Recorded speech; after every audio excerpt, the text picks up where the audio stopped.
मी आणि माझी आई आमच्यातलं नातं गुरु शिष्याचं नाही आहे, आमच्यातलं नातं संवादी आहे. ती मला भरपूर शिकवतो, मी पण तिला शिकवतो, असं आहे ते डायलेक्टिकल आहे.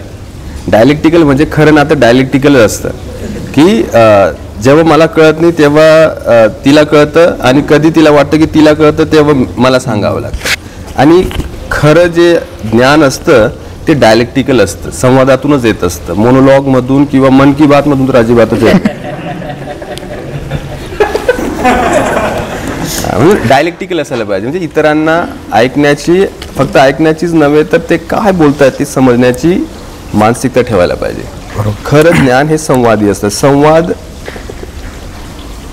संवादसाठी मोनोलॉग अँड मल्टिपल मोनोलॉग्स असले तर ती पोलिफोनी होऊन जाते, की सगळे काहीतरी फिश मार्केट मछली बाजार होऊन जातो. पण त्याचं एक कंडुसिव्ह ॲटमॉस्फिअर जेव्हा तयार होतो त्याला डायलेक्टिकल स्पेस म्हणतो आपण. फक्त दोन लोक चर्चा करतायत मग तो डायलॉग नसतो, पण ते दोन व्यक्ती जेव्हा चर्चा करतायत तर त्या चर्चेचा नैतिक आधार म्हणजे गुड फेथमध्ये आहेत का ते, are they really discursively ethical, are they ready to listen to each other in good faith, हा प्रश्न महत्त्वाचा आहे. त्याला डायलेक्टिकल मेथड म्हणतो आपण. तर माझ्या आणि माझ्या म्हातारी तो डायलेक्टिकल मेथड चालतं. तिला कळतं की जरी आमचा वाद होतोय तर काहीतरी सांगण्याचा मी प्रयत्न करतोय, जेव्हा आणि ती सांगण्याचा प्रयत्न करते. तर याच्यामुळे, कारण पुस्तक वाचलं असेल तर कळेल की मी सुरुवातीचे 15 वर्ष कट्टर शाकाहारी वगैरे होतो, फारच धार्मिक होतो, स्वाध्यायाच्या बैठकांमध्ये जात होतो वगैरे वगैरे वगैरे. अंड्याची चटणी मागून विद्रोह. हा, तो काय म्हणू त्याला, काय सगळं एवढं धार्मिक सगळं करून नापास कसं काय झालो मी. नापास कसं काय झालो म्हणजे आम्हाला कल्पना होती, आम्ही सगळे ग्रामीण भागातील परिस्थिती आहे, असे प्रत्येक जिल्ह्यात कॉपी सेंटर्स असतात आहे ना, की तिथं कॉपी चालली तर सगळे पास होतात, नाही कॉपी चालली तर सगळे नापास होतात. 95 मध्ये माझं जे सेंटर होतं तिथं कॉपीच चालली नाही, 3 तास तो स्क्वॉड येऊन बसला, तर कुठून कॉपी करायची. आता मला म्हणलं की एवढं मी सगळे स्वाध्याय केलेलं आहे, सगळी श्रद्धा अंधश्रद्धा सगळी पाहिलेली आहे, त्या स्क्वॉडवाल्यांची गाडी कुठे पंक्चर का झाली नाही, तेवढं तर करायला पाहिजे होतं. तुम्ही एवढे संख्येने देव आहात, तुमची एवढी रोज पूजा करतो, अरे कमीत कमी त्या स्क्वॉडवाल्यांना कुठे थांबवा ना, आहे की नाही. माझे 2-3 तास वेळापत्रकातून जात होते तुमच्या कामांसाठी, नंतर मग माझ्या वेळापत्रकातले ते तास त्या बाजूला केले, अभ्यास केला. म्हटलं मग माझं वेळापत्रक मी त्याच्यात सुधारणा केली. आणि ते जंतर मंतरमध्ये आता परवाचं 2-3 दिवसापूर्वीचा अंतुर्ली म्हणून एक मुक्ताईनगरमध्ये गाव आहे, तिथं माझा कार्यक्रम होता. आता काहींना बऱ्याच गोष्टी खटकतात ज्या त्याच्या आस्थेचा विषय वगैरे करतात. म्हटलं काय आस्थेचा विषय करतायत. बरेच त्यांचे प्रश्न फार प्रामाणिक होते, कारण ते आपल्यातलेच आलेले आहेत आणि मी पण त्यांच्यातूनच आलेलो आहे. म्हणून गुड फेथमध्ये त्यांना ऐकून घेणं महत्त्वाचं आहे. फक्त JNUचं आहे कोणी किंवा 2 पुस्तकं जास्त शिकून घेतले याचा अर्थ नाही की आपण तुच्छता किंवा तुच्छतेने त्यांच्याशी वर्तन करा. बरोबर. तर म्हटलं पहिले त्या ताईंना ऐकून घेऊ आपण. ते म्हणाले की मी 1-1.5 तास प्रवास करून तुम्हाला ऐकण्यासाठी आलेले आहे आणि जास्त शिक्षित नाही. कारण ती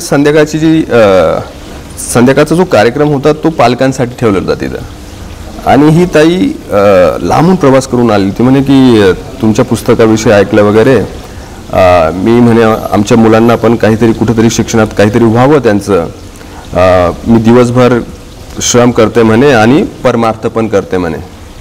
परमार्थ म्हणजे काय म्हणायचं. मग परमार्थ म्हणजे की आमचे जे स्वामी समर्थांचं वगैरे आहे म्हणे ते करते म्हणे. म्हटलं मी फक्त ऐकून घेतो, ती लगेच समर्थनाचं अजून समर्थन करायला लागली. म्हटलं ते ऑलरेडी समर्थ, त्यांचं काय समर्थन पण ते म्हणाली, मी म्हणे ते तुमच्या युरोपमध्ये त्यांना पद्मश्री मिळालेला आहे म्हणे. म्हटलं आता मला गप्प बसून चालणार नाही. मी थोडं तरी इग्नोर करत होतो, दुर्लक्ष करूया, ज्यांचं त्याच्यात श्रद्धा असतात आपण कोणावरती लादू नये. पण ते त्यांनी मला सांगितलं तुमच्या युरोपमध्ये त्यांना पद्मश्री मिळालेले. म्हटलं ताई तुम्ही किती वर्षांपासून समर्थांचं वगैरे ऐकतात आणि आता समर्थन करू राहिलं. ते म्हणे हो. म्हटलं त्यात किमान जनरल नॉलेज पण तुम्हाला तिथं दिलं जात नाही का, एवढं तासनतास जेव्हा बसता तुम्ही, किमान जनरल नॉलेज. अध्यात्म वगैरे हा वेगळा विषय. म्हटलं मी पण धार्मिक आहे, फार धार्मिक आहे म्हटलं, पण अध्यात्म वगैरे म्हणजे त्यांना किमान जनरल नॉलेज पण असायला पाहिजे की युरोपमध्ये पद्मश्री नसतो वगैरे वगैरे. हे किमान तेवढी तर बुद्धिवर्धन झालं पाहिजे ना तिथं. जर अजिबात बुद्धिवर्धन होत नसेल तर गप्प घरीच बसा, कशाला जातं तिथं, आहे ना. आणि मग तिथं प्रश्न विचारण्यात आले मला काही. आणि ते थोडेसे राजकारणी लोक होते की आपल्याकडे शिक्षण व्यवस्था त्याच्यात काय तुम्हाला असा दोष वगैरे दिसतो. म्हटलं माझ्या पुस्तकाचा जो गाभा आहे तो शैक्षणिक तत्वज्ञान आहे. म्हटलं मला काय तुम्हाला पण दिसत असेल, मलाच काय, तुम्ही समजदार आहात. म्हटलं आपल्या देशाने राफेल विमान कुठून आणलेले आहेत, म्हणजे फ्रान्सहून. म्हटलं त्याच देशाने मला रोजगार पण दिलेला आहे. तसं तरी मी त्यांच्या विरोधात बोलायला पण नको, पण म्हटलं आम्ही देशप्रेमी असे आहोत. म्हटलं की राफेल एक विमानासाठी आपण किती पैसा दिलेला आहे, हजारो करोड रुपये. 30-35 राफेल म्हणजे किती हजारो करोड रुपये गेले आपले. आणि आपल्या देशात आरोग्य सुविधांकडे पहा तुम्ही, शिक्षणावरती खर्च किती कमी झालेला आहे. आणि टीचिंग पोझिशन्स भरल्याच गेलेल्या नाहीत. 7-7 हजार रुपयांवरती प्राध्यापक काम करतात, शिक्षक काम करतात. 7 हजार रुपये आपल्या देशात. आणि जो पैसा हजारो करोड रुपये हे राफेल विमान विकत घेण्यासाठी. कारण आपला देश असं तंत्रज्ञान वगैरे तयार करू शकत नाही. कारण काय, कारण आज सुद्धा आपण त्या राफेलला निंबू मिरची बांधतो. म्हटलं कळतंय का त्यांना, कळत होतं मी काय म्हणतोय. म्हटलं चिकित्सक बुद्धी आपल्या शैक्षणिक व्यवस्थेत यूज दिली जात नाही. आपल्याकडे जर प्रश्न विचारले तर आपण सरळ देशद्रोही होऊन जातो. आणि प्रश्न नाही विचारले तर तुम्ही अजून 3000 वर्ष जसे तुम्ही निंबू मिरच्या बांधत गेल्या तसं अजून पुढे बांधत जाणार आहात. तर ह्या ज्या गोष्टी आहेत त्या पुस्तकात तोच सूचित पद्धतीने मी दिलेला आहे की माझ्या आईमध्ये संवाद कसे चालतात. सुरुवातीच्या काळात, कारण मी 97 नंतर माझा जो धर्म आहे, मी धार्मिक आहे फार, माझा धर्म ज्ञानार्जन होता आणि आहे. आणि विद्यार्थ्यांचा पण तोच धर्म असायला पाहिजे. बरोबर. मग माझ्या कॅलेंडरमधून वेळापत्रकातून माझ्या धर्माला ज्या ज्या गोष्टी बाधक वाटल्या, मला माझा धर्म म्हणजे ज्ञानार्जन करणे, ठीक आहे, त्या धर्मात माझ्या धार्मिक कार्यात ज्या गोष्टींचा बाधा झाला त्यांना मी हळूहळू मग ती मग मरीमायनी जत्रा असो किंवा मग मामानं लगीन, काकानं लगीन, सगळं बाजूला केलं. म्हटलं काय मी जर त्यांच्या लग्नात गेलो नाही तर ते काही लग्न थांबणार नाही. आता ते लग्न झाले, मोठी मोठी पोरं पण झाली त्यांची, ठीक आहे. पण वेळापत्रकात आपल्याला 24 तास असतात. आणि विद्यार्थी दशेत आपण त्या वेळापत्रकाचं कसं पालन करतो, आपला वर्क एथिक्स काय आहेत, आपल्या सवयी काय आहेत. 15 ते 25 हे जे 10 वर्ष असतात मोस्ट फर्टाईल असतात. आणि त्या दरम्यान तुमचं शारीरिक दृष्टिकोनातून जर पाहिलं तर निसर्गाने भरपूर एनर्जी दिलेली असते. तो काळ किती कन्स्ट्रक्टिव्हली सिस्टमॅटिकली आपण वापरतो आणि ज्ञानार्जन करतो. And that is very decisive. त्याच्यानंतर मग तिथं बेस बनतं आपलं. म्हटलं त्या दरम्यान मग मी जेव्हा मला समजलं की सगळं गडबड आहे, सगळे जे बैठका यांचं काही खरं नाही. कारण मला प्रश्न विचारू देत नव्हते स्वाध्यायामध्ये. म्हटलं काय डायलेक्टिकल काही असतं की नाही, नाही आमचेच प्रश्न आणि आमचेच उत्तर. म्हटलं हे याच्यात काय काही ज्ञानार्जन वगैरे शक्य नाही, तुमचे जंतर मंतरने काय होणार आहे आम्हाला, आहे ना. तर मग त्यानंतर मग मी उदाहरणार्थ पहिलं मास्टर्स करायला मी जेव्हा CFLला गेलो, 2 वर्ष घरी सुद्धा परतलो नाही मी. आपलं आता कसं असतं, तुमच्याच मित्रांनी माझा इंटरव्ह्यू घेतला त्याच्यात आलेली तयारीत, 1 महिना झाला तर येऊन जा, याच्या नवरात्र आहेत आणि त्याचे जत्रा आहेत आणि त्याचं लगीन आहे असं चालतं. अभ्यास करू दे त्यांना, सध्या अभ्यास करायचा आहे त्यांना. 6-6 महिने जरी ते घरी नाही आले तर काय फरक पडणार आहे. आपलं कॅलेंडरमध्ये सगळ्या वेळखाऊ गोष्टी येतात. म्हटलं माझ्या जरी मी आता हा जो प्रवास केलेला आहे त्याच्यात ह्या गोष्टी कारणीभूत आहेत. बऱ्याच गोष्टी म्हणजे मी जे केलं ते योग्य केलं असं पण म्हणायचं नाही मला, ज्याच्या त्याच्या प्राथमिकता आहेत.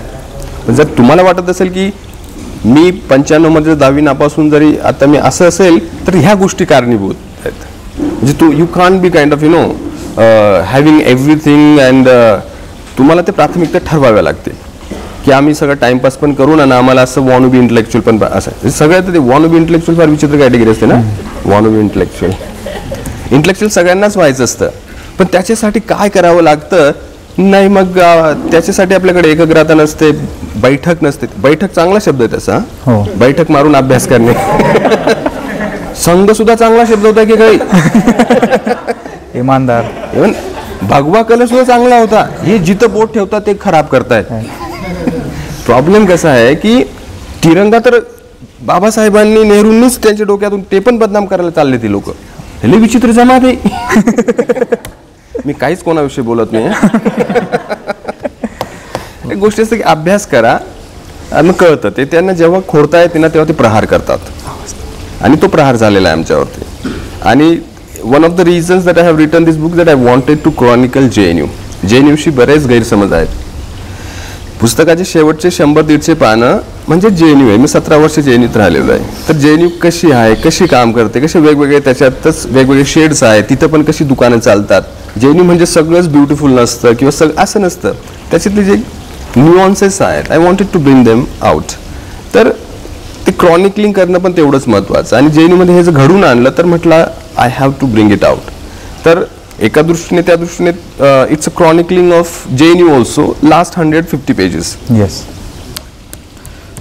काही प्रश्न? हो सर मला एक विचारायचं होतं की तुम्ही जोरात लिंग्विस्टिक्सचा पण मास्टर झालेलं आहे तुमचं. तर भाषेसंबंधी मला प्रश्न विचारायचा होता की आज भारतातल्या बऱ्याच बोली भाषा म्हणजे ते संपत चाललेले आहेत. आणि तुम्ही तुमच्या पुस्तकात पण सांगितले की बोली भाषेमधून अभिव्यक्त होणं किंवा त्यांचं संवर्धन होणं गरजेचं आहे. तुमच्या एका फेसबुक पोस्टमध्ये तुम्ही लिहिलं की म्हणजे आता 2 विकृती आहेत शिक्षणाच्या संदर्भात.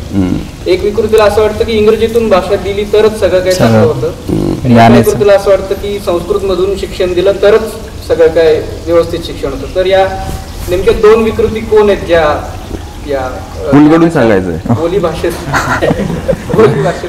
लोकशाहीकरणाला विरोध करतात? फेसबुक पोस्टने आता पुस्तकात आलेले पुस्तकात पण आलं. हो.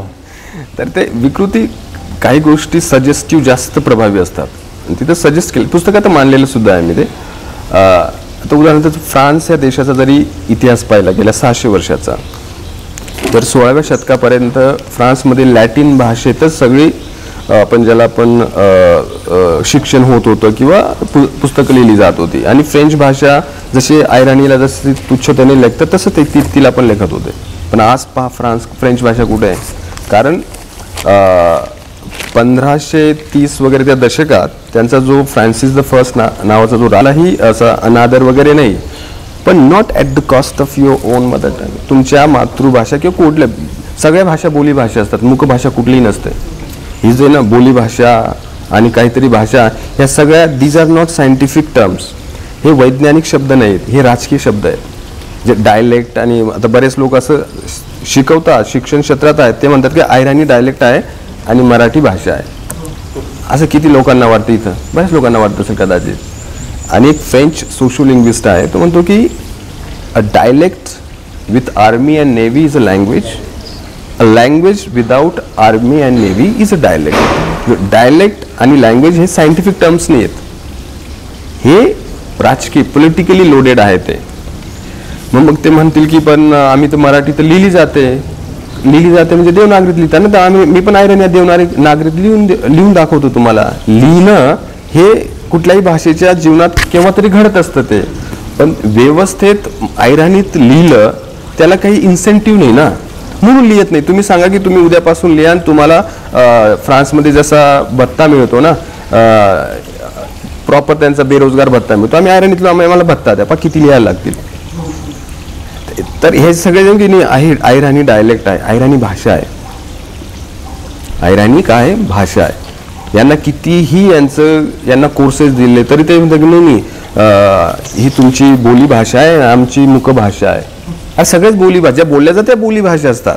काही लिहिल्या जातात कारण त्यांना ती इन्सेंटिव्ह आहे, त्यांच्यासाठी त्या ऑब्जेक्टिव्ह कंडिशन्स तयार करण्यात आलेल्या आहे. And it's all about institutionalising something. ही इन्स्टिट्यूशनलायझिंग नाही आहेत, एवढाच फरक आहे. तो आहे. तर मला वाटतं की हा जो आहे ना आपले भारतात अजून तरी आपण ज्याला भाषिक डायव्हर्सिटी म्हणतो, लिंग्विस्टिक डायव्हर्सिटी म्हणतो, बऱ्यापैकी जिवंत आहे. And it's good for us. आणि कुठली भाषा होतं तर मराठी भाषा घेऊया आपण. मराठी भाषेला जरी समृद्ध आणि संपन्न करायचं असेल तर जे शब्द वापरात आहेत मराठवाडा, विदर्भा, खानदेश, त्या शब्दांचा जरी भरणा आला तर हीच भाषा व्हायब्रंट होऊन जाईल. It will become like what French use to be in the 17th century. French भाषेला आधुनिक कसं करायचं हा विचार तिथंच 16व्या शतकात होता. मग फ्रान्सवा आब्ले नावाचा फादर ऑफ फ्रेंच लिटरेचर आहे तो. हे सगळे जे फक्त लॅटिन पंडित होते ना त्यांची टिंगलटवाळी करायचा तो. म्हणजे आपल्याकडे असतात ना पेठीतले लोक तसे तिथं पण होते.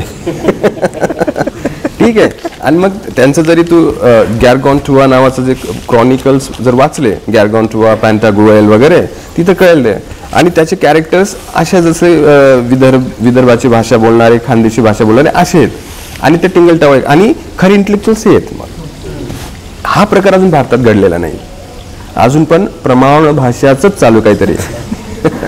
तर हा प्रकार, हे जोपर्यंत हे सोशल लिंग्विस्टिक भान येत नाही तोपर्यंत आपल्यासारख्यांना त्यास फारच कष्टदायी प्रक्रियेतून जावं लागेल. इंग्रजीत का म्हणून मी म्हणजे इंग्रजी काय, फ्रेंच, जर्मन आता त्या सगळ्या बोलतो किंवा शिकवतो वगैरे, पण सगळ्यांना तिथून त्या मार्गाने का जावं? कोणाला फक्त मराठीतच करायचं आहे, त्याला तो पर्याय का असू नये? असं छोटे छोटे देश आहेत. देशच काय, देशामध्ये छोटे छोटे प्रांत आहेत. स्पेनमध्ये कॅटलोनिया नावाचा छोटाच प्रांत आहे, त्यांनी त्यांचं सगळं शिक्षण कॅटलोनियामध्ये अवेलेबल करून दिलेलं आहे. चेकोस्लोवाकियाचा चेक किती छोटा देश आहे, सगळं त्यांच्या भाषेत आहे. हा एवढा विशाल देश आहे. मराठी तर काय, फ्रेंच भाषेची इतर देश जरी इन्क्लूड केलं तर तेव्हा जास्ततून फ्रान्सच्या लोकसंख्येपेक्षा आपलं महाराष्ट्राची लोकसंख्या दुप्पटची आहे.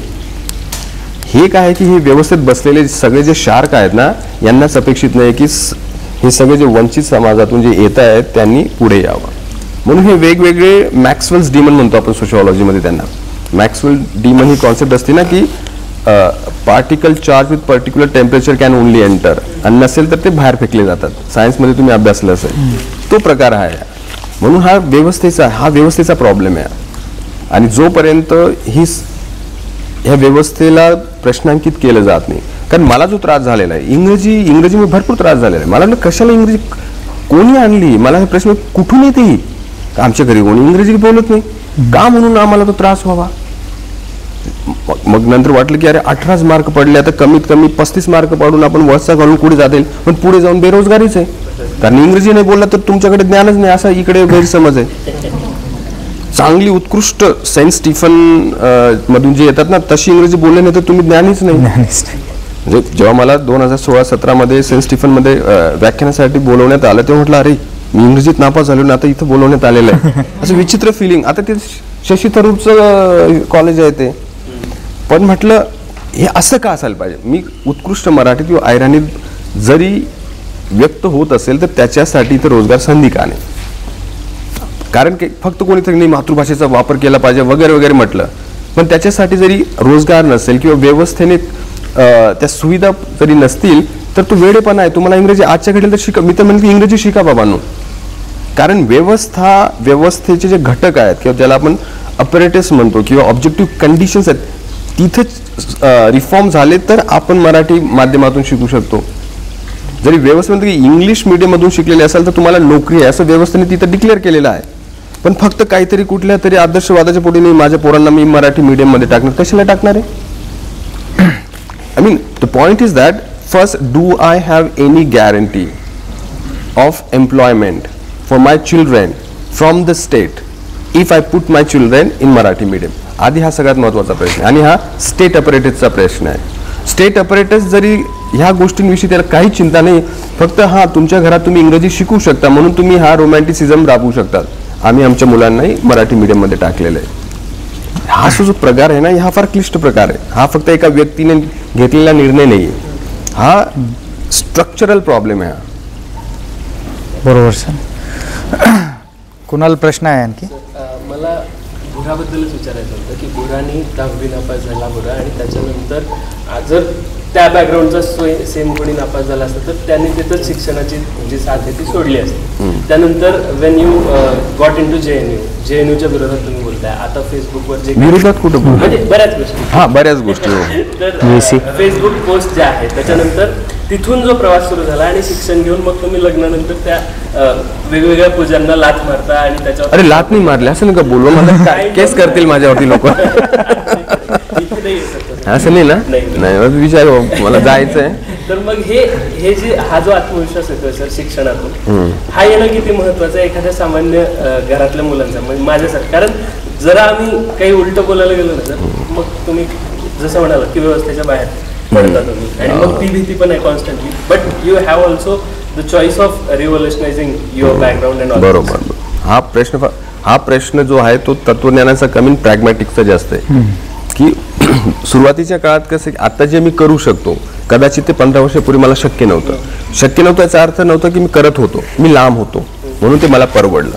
मी 20 वर्षापासून लांब असं राहिलो की शिक्षणासाठी मला मदत करणारे ते माझ्या गावातले नसून वेगवेगळे म्हणजे जैन कॉलेजचे प्राचार्य असतील, डॉक्टर के.बी. पाटील किंवा पुढे असं मला ते फेलोशिप मिळत गेल्या. तर कोणाचे उपकार झाले नाही म्हणून आता कोणी माझ्यावरती जोर जबरदस्ती करणार नाही आहे ना. हा ते कसं असतं की जर तुम्हाला जरी मदत करतील ना तर त्यासोबतच एक ओझं पण असतं, ते क्लेम असतो तुमच्याविषयी की नाव please behave according to what we think right. ते म्हणून आर्थिक स्वायत्तता हे जेवढ्या लवकर विद्यार्थ्यांमध्ये येते तेवढ्या लवकर त्यांना अजून ते चांगल्या प्रकारे चिकित्सक पद्धतीने ते जगू शकतात. तेच ह्या सगळ्या ज्या गोष्टी मला निरर्थक वाटल्या, ह्या ज्या सगळ्या ज्या म्हणजे ज्या काही गोष्टी मला त्यांचं कारण त्याच्यातलं अर्थकारण राजकारण आपल्याला स्पष्टपणे दिसतं आणि मी कोणावरती माझे विचार नाही लादत, पण माझ्यावरती कोणी लादू नये एवढी अपेक्षा असते माझी. That's what I have done. प्रश्न हाच होता का? प्रश्न हाच होता की तुम्ही जेव्हा क्रांती करायला जाता किंवा त्रास पण खूप होतो, मग काय करायला? हा तेच प्रवाहाविरुद्ध जाताना हा ऍक्च्युली कसं असतं की जेव्हा खरं शिक्षणाचं आपल्याला वारं लागतं ना, म्हणजे खरं शिक्षण तेव्हा आपल्या गरजा वगैरे फार कमी होऊन जातात. म्हणजे गरजा कमी राहिल्या तर आपण परावलंबी बनत नाही आणि आमच्या आयराणीत म्हणायचं झालं आपले कोणा घर पारणं सोडायला जावं नाही आहे ना. तर म्हणजे हे स्टोईसिझमचं एक प्रिन्सिपल आहे. स्टोईसिझम हे तत्वज्ञान फार महत्वाचं आहे ते. आणि ब्रीफली जर सांगायचं झालं तर डिओजन नावाचा एक तो त्याला अलेक्झांडरचा कंटेम्पररी मानलं जातं. अलेक्झांडर द ग्रेट म्हणजे सगळं शक्य आहे, हे जग माझंच आहे आणि मी कोणालाही सुखी बनवू शकतो, कोणालाही समृद्ध बनवू शकतो असं त्याची ते असतं सगळ्यांना लोकांना की मी अलेक्झांडर द ग्रेट आहे वगैरे. आणि डिओजन हा एक इंटेलेक्च्युअल स्टोईक तत्वज्ञानाचा व्यक्ती वगैरे. ही अनेक्डोट आहे, लेजंड आहे, याच्यातलं ऐतिहासिक तथ्य किती हा वेगळा विषय. मग अलेक्झांडर ग्रेटला वाटतं की आपल्या साम्राज्यात एक असा विचारवंत आहे की आणि तो जंगलात कुठंतरी झोपडीत राहतोय आणि कसं शक्य आहे ते तर माझ्या प्रेस्टिजला सूट होत नाही, म्हणून मी त्याला तो जो मागेल ते देण्याची माझी तयारी. तो त्याला अलेक्झांडर द ग्रेट डिओजनला भेटायला जातो आणि डिओजन आपला मस्त सकाळी सकाळी त्याच्या झोपडीच्या दारात सूर्यप्रकाश एन्जॉय करत असतो, एन्जॉईंग ही सनलाईट. आणि मग अलेक्झांडर येतो, त्याचा पॅराफर्निलियासोबत त्याच्या समोर उभा राहतो की तुझ्यासारखा असा विचारवंत आणि तू असं झोपडीत राहतो ते मला चांगलं वाटेल, सांग तुला काय पाहिजे. अलेक्झांडरचा तो एक इगो आहे. तो अलेक्झांडर म्हणतो बाबा तू बाजूला होतो, सूर्य अडवलेला आहे. तर शिक्षणात चांगल्या पद्धतीने शिरल्यानंतर तुमच्यातलं ते डिओजनचं प्रिन्सिपल जिवंत होईल. तुम्हाला खरं काय आहे, खोटं काय आहे, आणि तेव्हा मग वाटतं की आपण अलेक्झांडर आपल्या जीवनात कोणी आलं ना त्याला सांगू बाबा तू बाजूला, मला फक्त तेवढा सूर्यप्रकाशाचीच गरज आहे, त्याच्यापेक्षा जास्त माझ्या गरजा नाही आहेत, म्हणून मला काही तू विकत घेऊ शकत नाही आहे ना. म्हणून आपण सत्य किंवा आपल्याला जे योग्य वाटतं ते बोलायला आपण कसरत नसतो, पण आपल्याला वाटतं की अरे नाही पुढे जाऊन आपलं नुकसान होईल आपले, मग तेव्हा आपण ते करू शकत नाही. तर असतात म्हणजे 10 मधून एखाद दुसरं त्यांना असतं की we stick to, we don't compromise on certain things. तर ते डिओजनचं प्रिन्सिपल हे एक फिलॉसॉफिकल एलिमेंट म्हणतो आपण. तो असं नाही की 100% इम्प्लिमेंट करू शकाल तुम्ही. प्रॅग्मॅटिकली आपल्याला ते लवचिकता दाखवावी पण लागते, पण जेव्हा डिसायसिव्ह मोमेंट्स असतात, निर्णायक क्षण असतात, तिथं मात्र आपल्याला त्या गोष्टी कराव्या लागतात आहे ना. म्हणून आमच्या तिकडे जे रिलेटिव्ह आहेत त्यांनी मला त्रास दिला नाही, मी पण त्यांना त्रास दिला नाही. आता नंतर कसं ते सोपं झालं माझ्यासाठी, म्हणून ते मला माझ्यावरती कुठली गोष्ट लादू शकत नाही. थोडं ते पुस्तकात आलेलं आहे ना, कारण मी सगळ्या रिच्युअल्स वगैरे मानत नाही, कारण त्या रिच्युअल्समध्ये मला माझंच डिग्रेडेशन दिसतं. हे ठीक आहे, तो चांगला व्यक्ती आहे, तो 20-25 वर्षाचं, पण त्याला पण नक्कल असायला पाहिजे की आपण वयस्कर लोकांना काय पाया पडू देतो, आपण लाज वाटायला पाहिजे त्याला खरी तर. म्हणजे स्त्रियांना, वरिष्ठ व्यक्तींना फक्त एका जातीत जन्माला आलं म्हणजे तुम्ही पाया पडू द्यायचं लोकांना, आणि तुला लाज नाही वाटत शिक्षण जरी घेतलं असेल तर. तेव्हा वाटतं की किती सडलेला समाज आहे, किती विचित्र समाज आहे. धनंजय सर, माझा आधी तो भाषेच्या रिलेटेडच प्रश्न होता. जसं आपल्या कोणत्याही भाषेमध्ये एक प्रमाण असतो, एक शुद्धतेचा अट्टास धरला जातो. आपल्या भाषेमध्ये मोठी विलांटी, लहान विलांटी, छोटी विलांटी, चुकली तरी चुकच आहे. होतं हे अप्रामाणिक आहे, अशुद्ध आहे आणि नव्हतं हे शुद्ध आहे, यांसारख्या अट्टहासामुळे आपणच आपल्या भाषेपासून दूर जातोय, आपण आपल्या लोकॅलिटीपासून दूर जातो असं वाटतं. सी कुठल्याही भाषेत जो निकष असतो तो इंटेलिजिबिलिटी असते. आपण जे बोलतोय ते लिहितोय ते इंटेलिजिबल आहे का, म्हणजे असं नाही की मग असं काहीतरी बोलायचं कोणाला काही समजणार नाही तेवढं पण त्याला that is not what is expected from. कुठलीही भाषा काय असते की ती नेहमी सतत बदलत असते. म्हणजे आज ज्या विलांटीला आपण चूक म्हणतो ना, ती विलांटी एकेकाळी बरोबर होते. ठीक आहे, जरी तुम्ही डायक्रॉनिकली जर पाहिलं, कुठली भाषेचा प्रवास पाहिला, म्हणून कुठलीही टेक्स्ट किंवा आपलं बोलणं समोरच्याला समजतंय का. जरी तुम्ही औरंगाबादमध्ये आहात आणि जरी कंडक्टरला विचारलं की मला पुणे जायचं आहे, तर ती गाडी तुम्हाला पुण्याला सोडत असेल तर पुणे म्हणायला काय हरकत आहे. म्हणजे असं पुण्याच्या ऐवजी पुणे म्हटलं तर दुसऱ्या दिशेला तर गाडी जात नाही ना. नाही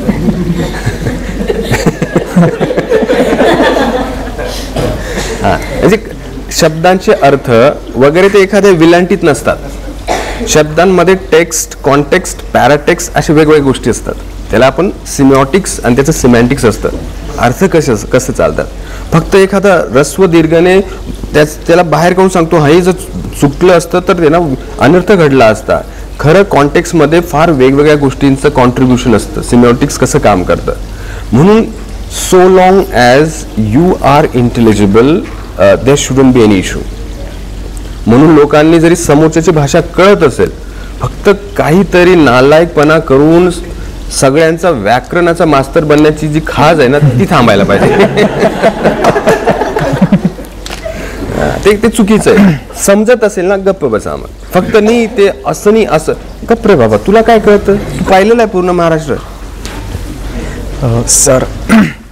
सर व्यवस्था जी आहे ती नेहमी स्ट्रगलमधनं यशस्वी झालेल्या पुरुषांना म्हणजे व्यक्तींना नेहमी त्यांचा वापर करत असते. त्यांना दाखवून तुम्ही त्याच्यावर बऱ्याचदा व्याख्यानांमध्ये टीका पण करतात.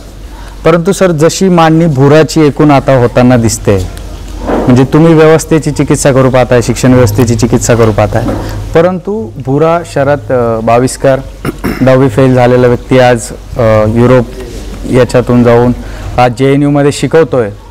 तर तुमचं पण एक तसा प्रकारे एक नवीन पोस्टर बॉय तयार करण्याची व्यवस्था कुठं प्रयत्न करते असं सगळ्यांना वाटतंय किंवा अशी एक मांडणी सुद्धा होते सर. तर याची चिकित्सा तुम्ही कशी कराल सर, कारण तुम्ही नेहमीच फार महत्वाचा प्रश्न आहे. काय असतं की पियर बुर्दिय नावाचा हा सोशॉलॉजिस्ट आहे. त्याचं फार लिखाण म्हणजे फक्त सोशॉलॉजिस्ट नाही, तो थिंकर पण आहे, तो सोशोलिंग्विस्ट पण आहे, फिलॉसॉफर आहे, तो सिनेमा स्टडीजमध्ये फार महत्त्वाचा आहे, जर्नलिझममध्ये फार महत्त्वाचा आहे. तुम्ही नक्की वाचायला पाहिजे.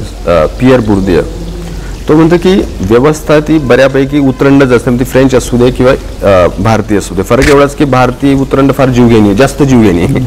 फरक एवढाच आहे. तर तिथे काय असतं की व्यवस्था अशी असते की जे फार व्यवस्थेपासून लांब असतात, बाहेर असतात, त्यांना आत जवळपास शिरूच देत नाही. बऱ्याच गोष्टींचे ते अडथळा असतात. आणि एखाद दुसरा शिरला तर त्याचा तो कॉन्सेप्ट वापरतो मिराक्युले डू system, the one who has survived the system. म्हणजे सिस्टम जरी एवढं प्रतिकूल असेल तरी सुद्धा त्या व्यक्तीमध्ये 1000मधून 1 किंवा 10,000मधून 1 असतो तो तरी सुद्धा despite the system that person has succeeded, despite the system. पण व्यवस्थानंतर तो यशस्वी झालेल्या व्यक्तीला असं त्या व्यक्तीत असा भ्रम निर्माण करते की to not despite the system, thanks to system that you have succeeded. हे व्यवस्था बरोबर करतात त्या व्यक्तीला पण बऱ्याचदा कळत नाही. म्हणजे व्यवस्था त्या व्यक्तीचं मॅस्कट बनवते. पहा हे अमेरिकन ड्रीम आहे, हे पहा आमच्याकडे रियालिटी शो मध्ये दाखवतात गरिबीतून कसं आले आणि कसं गाणी गावतात वगैरे वगैरे दाखवतात ना. हे पियर बुर्दीचं अनालिसिस तिथे ऍप्लिकेबल आहे की समबडी एखाद दुसरा 1000-10,000 मधून एखाद दुसरा आला तर आपल्याला माहिती की असे असंख्य आहेत की ते व्यवस्थेने येऊ दिलेले नाहीत, पण व्यवस्था स्वतःचं गौरवीकरण करण्यासाठी असे मॅस्कट शोधत असते आणि त्याला ते असे मॅस्कटांचं माकड होतं. शेवटी ते माकडाला कळत नाही. म्हणजे आणि ते फार सतर्क राहावं लागतं त्यासाठी. आणि म्हणून जे असतात की जे अशा परिस्थितीतून पुढे जातात ते जेव्हा मोटिवेशनल गुरु म्हणून हिंडतात ते चुकून सुद्धा व्यवस्थेवर बोट ठेवत नाही. बरोबर. कारण त्यांना व्यवस्थेकडून काहीतरी पारितोषिक हवे असते, काहीतरी अवॉर्ड, कमीत कमी राज्यसभा मेंबर तरी मला बनवा. ठीक आहे, असं काहीतरी हवं असतं. मग ते काय करतात की मी महान होतो, मी सकाळी 3:30 वाजता उठायचो, थंड पाणीने आंघोळ करायचो. एवढे जोरात का हसले? तर हे काय असतं, पण त्याला अरे बाबा ऑब्जेक्टिव्ह जे घटक होते, भौतिक घटक होते, वस्तुनिष्ठ घटक होते, त्यांचं कॉन्ट्रीब्युशन सांग ना आम्हाला, ज्यामुळे तू यशस्वी झालेला आहे. तो सगळे ते जे ऑब्जेक्टिव्ह कंडिशन्स आहेत त्यांना वजा करून तो सांगतो की मी सकाळी 3:30 वाजता उठायचो, थंड पाणीने आंघोळ करायचो आणि असे स्वर्गीय कारणांसाठी मी असे नरक झेललेले. ह्या ज्या गोष्टी असतात ना, याच्यात लबाडी असते. याच्यात काय असते, आणि ही लबाडी अनेक विद्यार्थ्यांसाठी ही घातक असते. माझ्याच्यात मी प्रयत्न केलेला की माझा जो प्रवास आहे त्याच्यात माझे व्यक्तिनिष्ठ घटक ऑफकोर्स आहेत त्याच्यासाठी कारणीभूत, पण जरी माझ्या जीवनात JNU आलं नसतं तर कदाचित ते शक्य झालं नसतं. मग याचा अर्थ होतो की आम्हाला JNU निर्माण करून द्या ना, ते व्यवस्थेचं काम आहे. माझ्या जीवनात जर चांगलं जहीन कॉलेज सारखं कॉलेज राहिलं नसतं धुळ्यातलं, कदाचित मी पुढचा प्रवास केला नसता. माझ्या जीवनात जर CFL सारखी सुसज्ज इन्स्टिट्यूट राहिली नसती, तर हे सगळे हे वस्तुनिष्ठ घटक आहेत आणि वस्तुनिष्ठ घटक तेवढेच कारणीभूत असतात. पण हे जे मोटिवेशनल गुरु आहेत ना, हे वस्तुनिष्ठ घटकांना वजा करतात. आत्मनिर्भर बना आहे जे चालतं ना, म्हणजे लेफ्ट टू युअर डिव्हाइसेस म्हणून मोटिवेशनल हे सगळे जे ज्यांचं माकड झालेलं असतं, जे मॅस्कट त्यांना वाटतं ते मॅस्कट आहेत, पण सोशॉलॉजीच्या दृष्टिकोनातून त्यांचं माकड झालेलं असतं.